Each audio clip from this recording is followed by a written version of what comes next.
Hello everyone, I hope you're all well. In this video, we are going to talk about, is it worth coming to the UK as a doctor?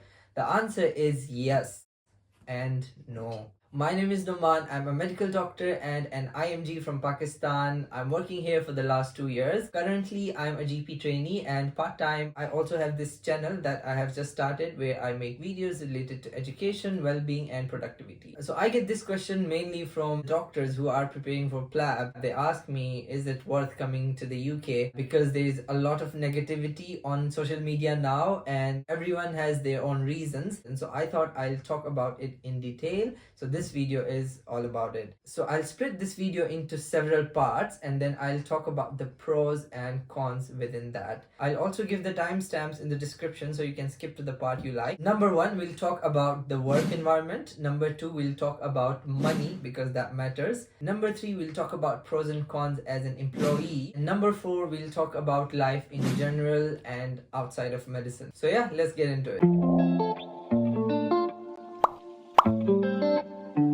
Let's talk about the work environment. Generally speaking, local graduates here are not very happy. Indeed, the NHS is underfunded, overstretched, overworked, and many are leaving the NHS. But we as an IMGs might not have this generalized opinion. You'll still find people who are happy, and that is because we might be coming from a health system which is even worse. These are the pros when it comes to the working environment. First and the most important one, the working hours are very protected. So normal working hours are usually 40 to 48 hours per week. That's standard as compared to 60 to 70 hours work that I was doing back home in my house job. And even in US, you have similar 60 to 70 or even 80 working hours. So work-life balance is something I really appreciated, especially when I'm a GP trainee now. So there is a space to breathe apart from work as well. I get a decent amount of time to spend with my family. I go to gym. I have time for my hobbies, for example, for music or this YouTube channel that I'm making videos. So yeah, work-life balance is actually good. Number two, you are respected as a junior doctor. You are respected well. You are not looked down just because you're junior. It's not that if you are a consultant, you can just look down upon your juniors or you can bully them. If you do get bullied, there are proper channels through which you can escalate it, and everyone is accountable for their actions.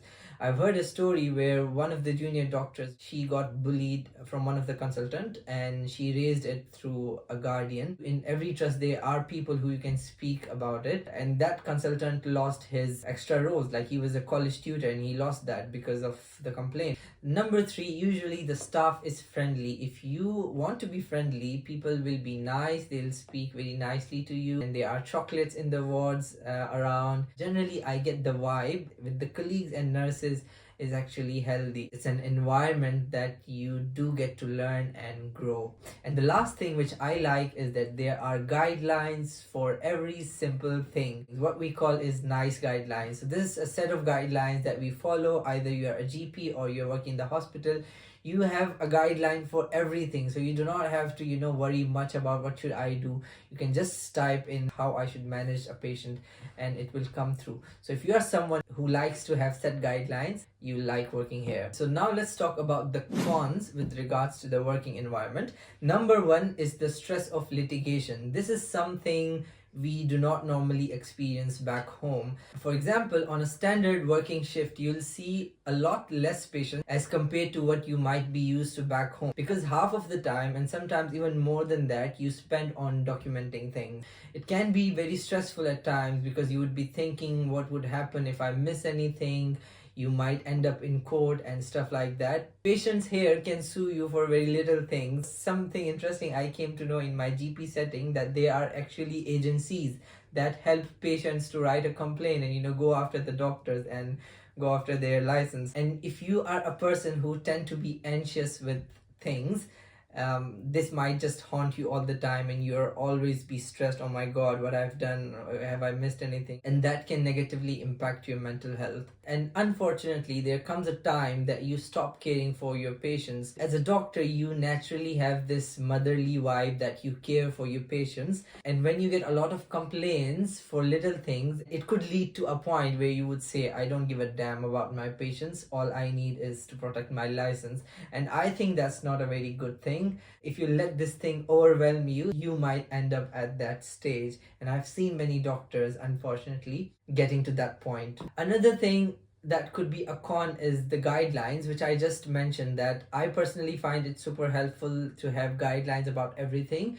But especially I've seen doctors who are trained in India or Pakistan, they've done their training and then they come here and they start working here. They find it very annoying because it's not they believe it should be, because you have to unlearn everything and then you have to relearn. So that can be a con for someone who has already been trained. But for a person like me who came straight after internship, it's a good thing. Another con which I've not personally felt is that sometimes you may feel that you are being discriminated on the basis of your skin and religion. It's very rare though that someone will be openly racist to you, but people who are very sensitive can sometimes feel it. The best thing is to just grow a thick skin. I personally don't give a damn. To be honest, in these 2 years, I've never felt any racism from anywhere. Maybe because I'm preoccupied with my own things and, how someone is looking at me or judging me on the basis of my skin would be the last thing on my mind. Alright, so now let's talk about money, because we all have to pay bills and most of us will agree that we work to live and we do not live to work. Recently on the social media and on the IMG group, there was a lot of discussion about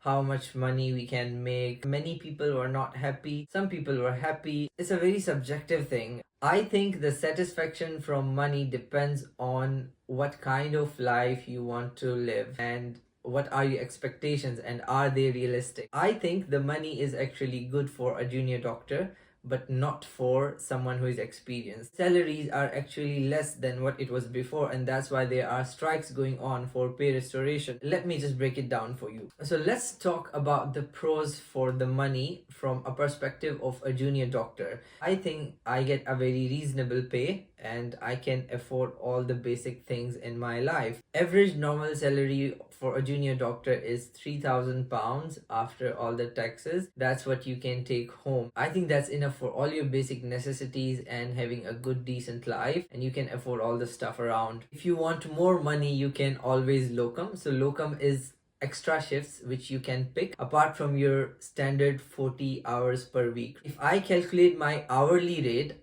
for my regular job, it comes around 18 to 20 pounds an hour. If I do a locum, that I can choose whenever I want, and I'll be paid around 40 to 50 and sometimes 60 pounds an hour.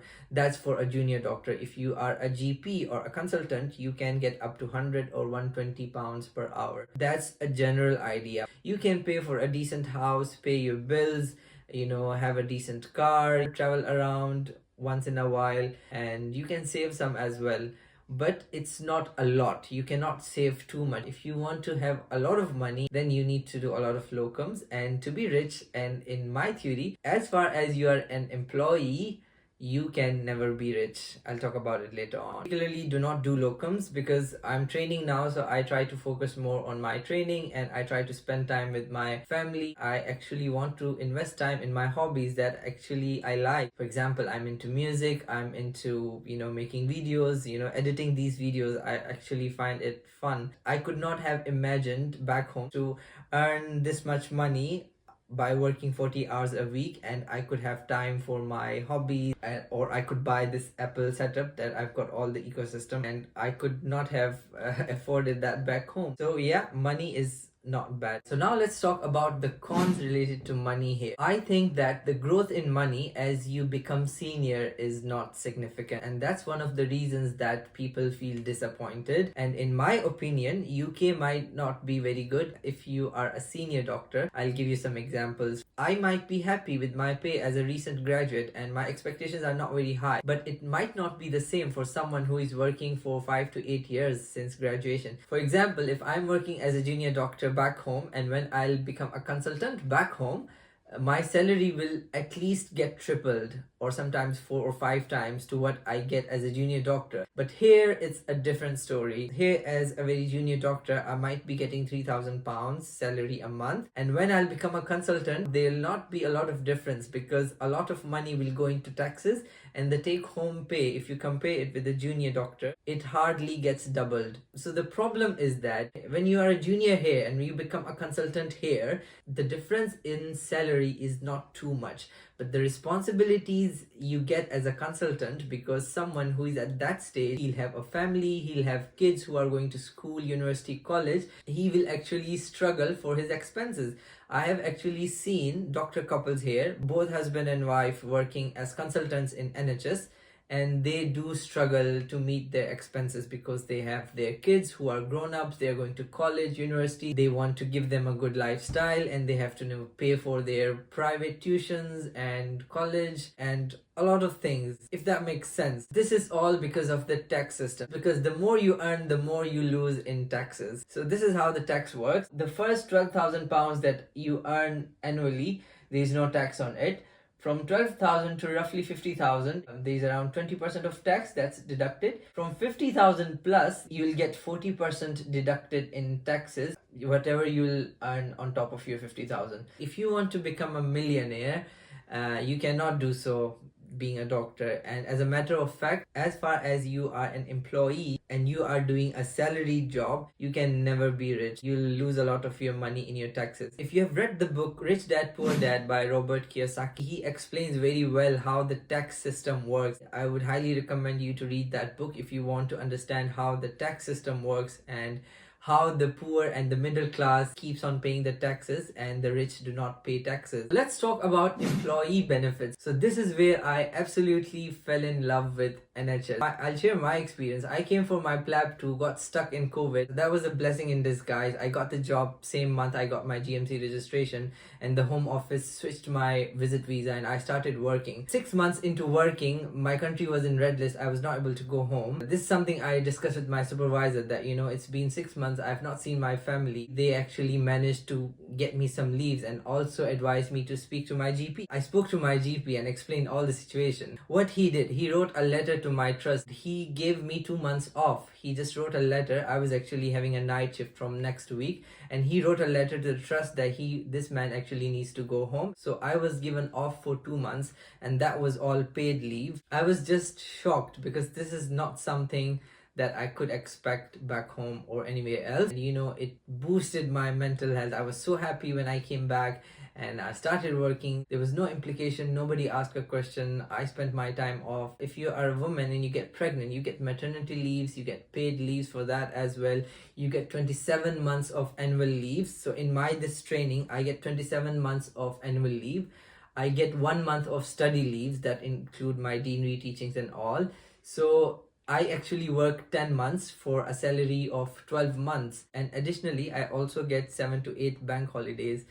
So that's nice, isn't it? Work-life balance again. So here I would say there are no cons. So let's discuss life outside of medicine and life as a whole living in the UK. Let's talk about the pros. Number 1, clean air. You'll get a very calm, peaceful environment, and it's very safe around. It's very beautiful. A lot of scenery and scenic places where you can go. For example, I went to Wales. It was beautiful. In general, UK is cold and beautiful. Number 2, it's a very multicultural country. If I go outside, I'll find ample of shops, selling desi food, and if I go around, I'll see a lot of people from Pakistan, India, who can speak Urdu, Hindi, we get along very well, and it's something I actually like. You'll find people from all over the world at work and even outside of work. So it's actually a nice experience and you get to learn from each other. Number 3, a lot of places to travel and a lot of museums. There's History Museum in London, which is amazing. Pretty much every place you go, there would be a museum and there would be places to see around. Number 4, good weather. If you do not like a hot weather, the weather here is usually cold. It can be a con for someone, but for me personally, I like the weather, especially in the southern part where I live. It's not always raining, so I like it. I've been to Manchester once. I actually hated the weather there because it was always raining. It actually depends where you are living and what kind of weather you actually like. Number 5, one of the best things, you do not need to bribe for anything. I've got my training. I just had to write an exam. It was very systematic and a centralized process, and everything was in order. I got ranked, I got my training post. Back home, if I would want to get a training post, it's very unfortunate though that you need to bribe, you need to, have some links from higher ups to get a training slot. There was literally a post I was looking where the officials were actually selling their posts that they had for doctors, and without any higher up links, you do not get a job. Number 6, for females, it's very safe. There is no one to judge you. You can do whatever you want. You are more independent here. You get to do a lot of things and you get to live your life on your own terms. That could be very difficult, particularly being a woman, that you might experience back home. So number 7, you have a very open and accepting culture. No one is going to judge you on the basis of your outlook. No one is going to judge you on the basis of your religion, on the basis of the ideology you have. No one is going to judge you on the basis of your sexuality. So if you want to be in a country which is diverse, tolerating and accepting, this is a good country to be in. Number 8, people are generally nice, accepting and tolerating. You get to hear so many sorries and thank yous with so many little things that just gives a general vibe that everyone is nice around. Alright, so now let's talk about some cons. All that glitters is not gold. Number 1, your experience as a patient would be terrible. I would never want to be a patient in this health system. If you go to A&E, you've got a problem, you have to wait for 12 hours or sometimes even more than that. The NHS is so much stressed beyond the capacity, it's unable to cope. On the back door, I think it's already privatizing. Many people now prefer to have private health insurance. For routine appointments in NHS, you might have a waiting time for 2 years. For example, if you are referring a child for ADHD to be seen in NHS, it might take 2 years, and people are going to private consultants. For emergency care, you go to A&E, you need to have this terrible waiting time, and you might be tossing around in pain, and they won't be able to help you. And if you want to get a GP appointment, you don't get an appointment for weeks and weeks. So this is something very unfortunate, and if I compare it to back home, the healthcare is not that much expensive. If I've got some problem, I can easily afford going to a private doctor, but here I cannot afford it. Number 2, it gets very lonely here, particularly in winters. The sun sets at around 4 p.m.